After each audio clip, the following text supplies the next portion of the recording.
தமிழகம் எதிர்க்கட்சி இல்லாமல் தள்ளாடுகிறதா?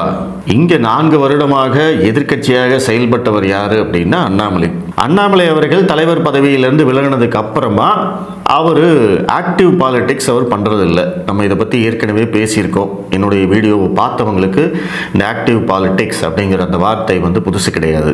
அவர் தலைவராக இருந்த வரைக்கும் கட்சி பணியையும் பார்த்தாரு, பிளஸ் களத்தில் பாஜகவுக்கு எதிராக செட் செய்யக்கூடிய அந்த நெரேட்டிவ்ல உடைக்கும் வேலையும் அவர் பார்த்தாரு. ஒரு நெரேட்டிவ் அவர் ஆரம்பிக்கிற போதே அதை அடிச்சு உடைச்சு காலி பண்ணது தான் அண்ணாமலை அவர்களுடைய சாதனை. அதனால தான் திமுக மற்றும் அந்த கூட்டணி கட்சிகள் எல்லாரும் இணைந்து பாஜக மீது கட்டமைத்த ஒரு போலியான வெறுப்பு பிம்பம் இந்த 4 வருடங்கள்ல உடைக்கப்பட்டிருக்கிறது.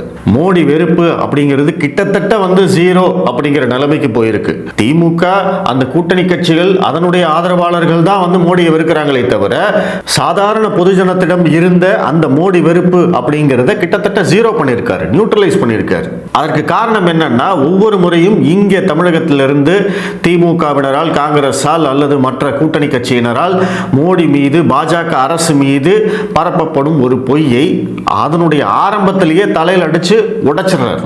அதுக்கப்புறம் அவங்க அதை திரும்ப திரும்ப பேச முடியாத அளவுக்கு அவர் கொடுக்கிற விளக்கம் மக்கள்கிட்ட போய் சேர்ந்துருது, அவர் கேட்கிற கேள்வி மக்கள்கிட்ட போய் சேர்ந்துருது.